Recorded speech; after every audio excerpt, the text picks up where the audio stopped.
जैनम जयतु शासनम विश्व कल्याणकारकम। धर्म स्नेही सत श्रद्धालु यहाँ पर उपस्थित आप सभी भव्य वर पुंडरीक पुण्यात्मा महानुभाव, विगत समय आप सुन रहे थे रत्न कर्णक साबकाचार्य के श्लोक नंबर 80 की व्याख्या को, जिसमें आचार्य महोदय ने प्रमादचर्या के स्वरूप के बारे में बताया। आज श्लोक नंबर 81, जिसमें अनर्थ दंड व्रति व्रत के अतिचारों की चर्चा है। आचार्य भगवान समंतवत स्वामी का यह कितना बड़ा उपकार है सदग्रस्तों के लिए कि उनकी एक आचार संहिता बना करके उन्होंने दी। जिस प्रकार राजनीति में कौटिल्य के अर्थशास्त्र का महत्व है, चाणक्य ने जो अर्थशास्त्र लिखा उससे कहीं अधिक महत्व आचार्य समंतवत स्वामी की रत्नकर्णक साबकाचार्य का है। आप पूछेंगे ऐसा कैसे? राजनीति के पुरोधा, राजनीति का संचालन करने वाले, नेतृत्व करने वाले शीर्षस्थ नेता तो बहुत कम है, उंगलियों पर गिनने लायक, किंतु सदग्रस्त की कोटि में आने वाले मनुष्य सब हो सकते हैं। यहाँ तक कि राजनेता भी एक सदग्रस्त के कर्तव्य का पालन करना चाहेगा, किंतु सामान्य ग्रस्त राजनीति के कर्तव्य का पालन करना न चाहेगा। नेतृत्व करने वाला राजनेता एक होता है, पीछे चलने वाली प्रजा अनेक होती है। तो ये साबकाचार की संहिता नेतृत्व करने वाले राजनेताओं के लिए और शासित होने वाली प्रजा के लिए, दोनों के लिए उपयोगी है। इसलिए रत्नकर्णक साबकाचार का महत्व चाणक्य या कौटिल्य के अर्थशास्त्र से भी ज़्यादा उपयोगी सिद्ध होगा। आज के ही युग में नहीं, हर युग में और हर क्षेत्र पर। जैसे प्राणी के लिए श्वास लेना हर युग में और हर क्षेत्र पर अत्यंत महत्वपूर्ण होता है, ऐसे ही एक गृहस्थ की चेतना की प्राणवायु है उसकी आचार संहिता। आचार्य महोदय ने उन ग्रस्तों को, श्रावक श्राविकाओं को समझाया है कि आपने अनर्थ दंडों से विरक्त होकर के संकल्प कर लिया है। अनर्थ दंड कृत व्रति ही, अनदंड से कर लिए व्रक्ति जिन्होंने ऐसे संकल्प के साथ उन्हें व्यतीतयो पंच, इन 5 प्रकार के जो व्यतीतयो व्यतिक्रम करने वाले, मर्यादा का उल्लंघन कराने वाले मार्ग हैं, पगदंडियाँ हैं, उनसे भी बचना चाहिए। इन 5 प्रकार के कार्यों से अनर्थ दंड वृत्ति व्रत पूरा भंग नहीं होता, किंतु इन कार्यों को करने वाला वह व्यक्ति आगे चल करके अनर्थ दंड व्रत के द्वारा छोड़ दिया जाता है और अनर्थ दंडों में पड़ जाता है। जैसे कोई व्यक्ति मिथ्या पगदंडी का सहारा लेने वाला व्यक्ति वह राजमार्ग के द्वारा छोड़ दिया जाता है, किसी गर्त में पड़ जाता है, ऐसे ही इन 5 कार्यों को करने वाला व्यक्ति अनर्थ वृत्ति व्रत के द्वारा छोड़ दिया जाता है। कौन कौन से 5 कार्य नहीं करना चाहिए जो कि व्रत को भंग करने के कारण हैं? तो आचार्य महोदय के शब्दों में देखते हैं श्लोक नंबर 81 के माध्यम से। कंदर्प कौतुकोच्यम मौखर्यमति प्रसादनम पंच असमीक्ष चादिकरणम व्यतीतयो नर्थ दंड कृत व्रति। कंदर्प, क कहिए तो कुत्सित, दर्प कहिए तो वेग, आवेग, उद्वेग, आवेश। खोटा आवेश उचित नहीं है, खोटा जोश उचित नहीं है। आचार्यों ने कल्याण के लिए संवेग कहा, आवेग नहीं कहा, उद्वेग नहीं कहा। संवेग में समीचीनता के साथ वेग है तो ठीक है। नदी यदि संवेगी है तो वह भू को हरित भरित फलित करती हुई चली जाएगी। यदि वह आवेगी उद्वेगी नदी होगी तो संहार करती हुई चली जाएगी। वह रेगिस्तान को हरित कर देती है संवेगी नदी, प्राणियों की प्यास बुझाती हुई अमृतोपमा वह दूसरों का उपकार करती हुई स्वयं अपने लक्ष्य तक पारावार तक पहुँच जाती है और वह समुद्र में गिर करके समुद्र बन जाती है। वह अपने नीचे रत्नों का खजाना प्राप्त कर लेती है और वह मर्यादा में रहती है, इसीलिए रत्नों की स्वामिनी बन जाती है, सागर नाम पाती है। यदि वह अपनी मर्यादा का उल्लंघन कर दे तो वही नदी न जाने कितने गांवों को ध्वंस करती हुई, कितने पेड़ों को उखाड़ती हुई और सबको प्रलय का रूप देती हुई समुद्र तक पहुँच भी पाई या न भी पहुँच पाई, अपने अस्तित्व को समाप्त कर देगी। जैसे पतंगा दीपक को बुझाने की चाह में, दीपक की ज्योति को निगलने की चाह में वह स्वयं जल करके मृत्यु को प्राप्त करता है, मृत्यु का आलिंगन करता है, ऐसे ही मर्यादा का उल्लंघन करने वाला ग्रस्त वह भी अनर्थ दंड के कूप में गिर करके अपना आयत कर लेता है। अनर्थ दंड के कूप में न गिरे कोई ग्रस्त, कोई शावक साविका। इसलिए आचार्य महोदय बता रहे हैं ये 5 मार्ग तुम्हारे लिए दुखद है, इनसे बचो। जैसे सामान्यतः कहते हैं ये क्रोध का मार्ग है, तुम्हें ये उस गर्त में गिरा देगा, ये मान की पगडंडी, ये मायाचारी की पगडंडी, ये लोभ की पगडंडी और ये काम की पगडंडी। ये 5 पगडंडी ऐसा है, इन 5 पगडंडी पर जिसने भी पैर रखा वह निस्संदेह दुख के गर्त में चला गया। ऐसे ही यहाँ पर भी 5 पगडंडी बता रही हैं, इनमें से एक पर भी पैर रखा, आगे बढ़ते चले गए तो निस्संदेह अनर्थों के कूप में डूब जाओगे, उस दलदल में फंस जाओगे, फिर निकलना बड़ा मुश्किल है। इसीलिए पहले से सावधान हो जाओ, इन पगडंडियों पर नहीं चलना। इन पगडंडियों के प्रारंभ में 5 साइन बोर्ड लगे हुए हैं, पढ़ लेना। एक पगडंडी पर लगा है कंदर्प का साइन बोर्ड, दूसरी पर कौतकुछ, तीसरी पर मौखरिता, चौथे पर अति प्रसादनम और 5वें पर असमीक्ष चादिकरणम। ये 5 बोर्ड पढ़ करके लौट जाना, राजमार्ग पर आ जाना, तो अनदंड व्रति व्रत आपका निर्दोष पालित हो सकता है। क्या अर्थ हुआ इसका? कंदर्प खोटा दर्प, खोटा आवेग। दूसरा अर्थ है राग मिश्रित, हास्य मिश्रित भंड वचन बोलना, किसी की हंसी उड़ाना, ठाका मारना, किसी को देख करके उसकी तौहीन करना, उसका अपमान करना, उसका तिरस्कार करना, ये कंदर्प भाषा आती है। और कंदर्प जाति के देव भी होते हैं, कंदर्पी देव होते हैं। ये कंदर्पी भावना होती है जो समाधि से डिगाने वाली होती है। कंदर्प जाति के देव जो कंदर्पी भावना भाते हैं वे कंदर्प जाति बन जाते हैं, आसुरी भावना भाते हैं वे असुर बन जाते हैं। समोही भावना, कैलवशी भावना, ये भावनाएं चाहे कंदर्पी हो, चाहे शंभोई हो, चाहे आसुरी हो, चाहे कैलवशी हो, ये भावनाएं जो हैं ये निस्संदेह ये भावना समाधि से गिराने वाली है। तो यहाँ कंदर्प की बात कही, तो कंदर्पी भावना भाने वाला व्यक्ति कंदर्प यानी ऐसे दर्पयुक्त वचन बोलता है, तो कंदर्प वचन बोलने वाला भी अनर्थों के गर्त में चला जाता है।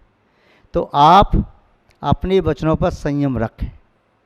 राग से मिश्रित, क्योंकि राग की तीव्रता में भी किसी का अपमान किया जा सकता है और किसी एक को इतना महिमामंडित किया जा सकता है कि उसका महिमामंडित कर लेना भी आपके लिए अनर्थकारी हो सकता है। उसके लिए भी राई को पहाड़ बनाओ, किंतु ऐसे बनाओ गुणों की अधिकता को कहो तो ठीक है, किंतु गुण छुपा करके या व्यक्ति ये कहे कि गुणों का तो उसका निषेध करके और दोषों के बारे में कहे, उन दोषों को छुपाए और दोषों को प्रोत्साहन दे, तो अनर्थ में वह भी जाएगा और जिसकी दोष प्रशंसा की जा रही वह भी चला जाएगा।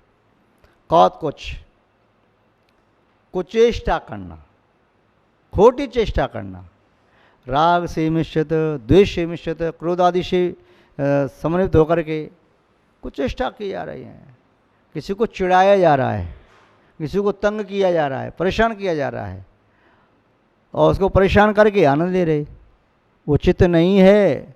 चाहे कोई साधु हो चाहे कोई शावक हो, यदि ऐसा कार्य करता किसी को चिढ़ाता है तो चिढ़ाना अच्छा नहीं होता है। ये चिड़ा चिड़ी का खेल ठीक नहीं है, इसको छोड़ देना चाहिए, क्योंकि इसमें कुचेष्टा भी होती है। हाथ पांव चला रहे, सिर हिला रहे, कुछ कर रहे नहीं, किसी को परेशान करना ठीक नहीं। क्योंकि जो दूसरे को परेशान करता है उस नियम से स्वयं परेशान होता है। तो कुचेष्टा नहीं करना, राग से मिश्रित, द्वेष से मिश्रित, हास्य से मिश्रित, क्रोध आदि से मिश्रित होकर के कुचेष्टा मत करो। ये कुचेष्टाएँ निस्संदेह उस गलती की ओर ले जाती हैं। कंदर्प में फिर भी वो छोटी सी पगडंडी थी, उस पर चलने की व्यवस्था कम थी, किंतु कौत कुछ का मार्ग तो और बड़ी पगडंडी है, उस पर तो एक बार चले तो फिर एक कदम बढ़ाओगे 4 अपने आप बढ़ेंगे। कंदर्प की पगडंडी पर तो चलने में थोड़ा सा दिक्कत आ रही थी, कौत कुछ में पहुंच गई तो और।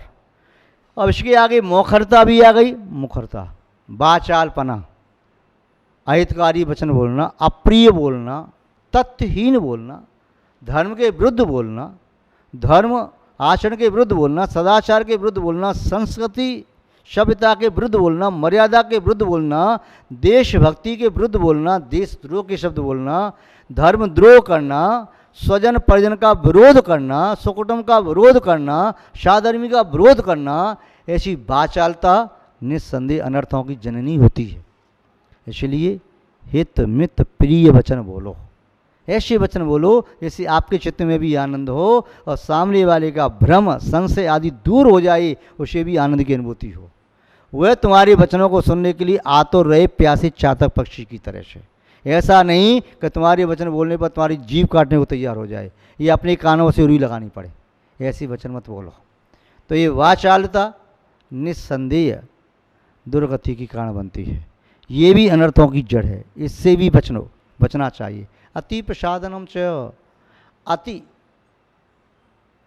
क्या सौंदर्य प्रसादन के सब, ये तो कोठा ऐसा लगता है नारी पक्ष में चला गया, क्योंकि अति सामग्री शरीर को सजाने का यदि प्रकृति ने कोई कार्य सौंपा है तो पुरुषों को अपना शरीर सजाने का इतना शौक नहीं होता, क्योंकि शायद वो समझते हैं तन को सजा देना तो माना तन को सजा देना है, इसलिए पुरुष वर्ग इतना तन को नहीं सजाते। इसका आशय ऐसा नहीं मैं सब पुरुषों की बात कह रहा, अपवाद इसमें भी हो सकता है, और ऐसा नहीं मैं सब नारियों की बात कह रहा वे सब सजाती होंगी, अपवाद उसमें भी हो सकते हैं। पुरुषों में सजाने वाले हो सकता है पुरुषों के अनुपात प्रतिशत बहुत कम हो, और नारियों में न सजाने वाले का प्रतिशत अनुपात बहुत कम हो, ये हो सकता है, ऐसा नहीं शब्द नहीं। किंतु फिर भी नारी सौंदर्य को पसंद करती है, पुरुष पराक्रम को, और नारी पुरुष के पराक्रम पर रीझती है, पुरुष नारी के सौंदर्य पर। यदि कोई किसी के प्रति आकृष्ट होता है तो प्राय करके पुरुष नारी की उस लजीली छवि को देखकर, शर्मीली छवि को देख करके, उस नाजुक कमल की तरह से और सौंदर्य को देख करके, रूप राशि को देख करके वह अपना सब कुछ गंवा बैठता है। किंतु नारी पुरुष का पराक्रम देखती है, उसका तेज देखती है, शौर्य देखती है, वीरता देखती है, उसके गुणाधिक देखती है, तो उस पर वह रीझती है। तो यहाँ पर आचरण मोदक है अति प्रसादनम च, अति प्रसादन सौंदर्य प्रसादन के में यदि चाहे पुरुष हो चाहे नारी हो, वह यदि उसमें रत है, लीन है, आसक्त है, तो फिर वह ये नहीं सोचेगा ये वस्तुएं कैसे आईं, उसे वह छोड़ नहीं पाएगा। उसे क्रीम चाहिए तो वही चाहिए, लोशन चाहिए तो वही चाहिए, पाउडर चाहिए तो वही चाहिए, नेल पेंट चाहिए तो वही चाहिए, लिपस्टिक चाहिए वही चाहिए। उसको समझा रहे भाई इसमें जीव हिंसा होती है, त्वचाओं का घात होता है, कुछ भी हो मुझे तो ही चाहिए। रेशम के कीड़े के माध्यम से बनी हुई रेशम की साड़ी चाहिए तो चाहिए, मुझे पैसे का महत्व तो नहीं। उसका पति कहता है तू इस पैसे का कोई और उपयोग कर ले, ये न खरीद, इसे पाप लगेगा, पाप का बंद होगा, नहीं यही चाहिए। तो ये कुछ व्यक्ति ऐसे होते हैं जो पाप में आसक्त हो जाते हैं, अपने आप पर नियंत्रण नहीं कर पाते हैं, वे निस्संदेह बहुत बड़े बड़े पाप कर जाते हैं। तो अति प्रसादनम, ये और भी साधन हो सकते हैं। देखो संग्रह करने की प्रवृत्ति मैं समझता हूँ, ये साधनों की संग्रह की प्रवृत्ति नारी की ज़्यादा होती है, पुरुषों की कम होती है। पुरुष धन का संग्रह करता है, पुरुष शक्ति और पराक्रम का संग्रह करता है, सेना का संग्रह करता है, मित्रों का अपनों का संग्रह करता है, कि नारी वस्तुओं का संग्रह करना ज़्यादा पसंद करती है। आपको मालूम है पुरुष के पास हो सकता है किसी पुरुष के पास 4 जोड़ी 5 जोड़ी 10 जोड़ी कपड़े होंगे, किंतु महिला में देखो एक एक महिला पर 100 जोड़ी भी हो सकते हैं, 200 जोड़ी भी हो सकते हैं, 500 जोड़ी भी हो सकते हैं। किसी महिला ने बताया महाराज मेरे पास 1000 साड़ियाँ हैं। 1000 साड़ियाँ? बहन जी 1000 साड़ियाँ आप कैसे पहनती हो? एक दिन में कितनी साड़ी पहन लेती हो? 4 8, और एक बार में एक साड़ी। तो 1000 साड़ी क्यों रखना? जो साड़ी डेली एक साड़ी पहनते जाओगे तो कितने महीनों बाद उसका नंबर आएगा, कितने साल बाद नंबर आएगा। किंतु पुरुष कहता है अब ठीक है, पुरुष अपने लिए नहीं बनवाता, वो उसको संतुष्ट करना चाहता है, जिससे उसकी संतुष्टि होती है। नारी को संतुष्टि दी बाय आभूषण में तो ठीक उसको दे देगा, पुरुष उससे संतुष्टि पाता है, इसलिए उसको असंतुष्ट नहीं रखता। किंतु ये उचित नहीं है कि नारियां संग्रह ज़्यादा करें, अति प्रसादन उचित नहीं है। अनर्थ दंड व्रत को खंडित करने का ये पहला कदम, इससे भी खंडित होता है। अगला है असमीक्षितादिकरणम, बिना देखे, बिना सोचे, बिना विचार किए वह किसी भी वस्तु पर अधिकार करना, चेतन या अचेतन वस्तु, उठाना, रखना, खींचना, खींच कर खचोड़ के ले जाना, धक्का देना, ये सब हैं तो इसमें प्रमाद है। प्रमाद है तब निस्संदेह पाप है। तो असमीक्ष, बिना सोचे विचारे अधिकरण, अपने अधिकार में लेना, सोच के समझ के ये मेरे लिए उपयोगी है या अनुपयोगी है या दुरुपयोगी है, सहयोगी है या मेरे लिए पतन का कारण है, सोच समझ के वस्तु को ग्रहण कर स्वीकार करे, अनावश्यक है दूर से हाथ जोड़ के इसका त्याग कर दे। ऐसा व्यक्ति अनर्थ दंड वृत्ति व्रत का निर्दोष पालन करने में समर्थ हो सकता है। यदि उसने इस प्रकार की अपने ऊपर एक संयम नहीं रखा, नियंत्रण नहीं किया, तो संभव है अनर्थ दंड व्रत से सहित व्यक्ति भी वह इन अतिचारों के कारण अपने वशिष्ठित हो सकता है। तो महानुभाव आचार्य महोदय कह रहे हैं कि इन 5 अतिचारों से भी उसे बचना चाहिए, तभी आत्मा का कल्याण संभव है। आज बस इतना ही, शेष वार्ता बाद में करेंगे। जय बोले श्री शांतनाथ भगवान की, परम पूज्य आचार्य गुरुदेव श्री विद्यानंद महाराज की, अहिंसा में विश्व धर्म की।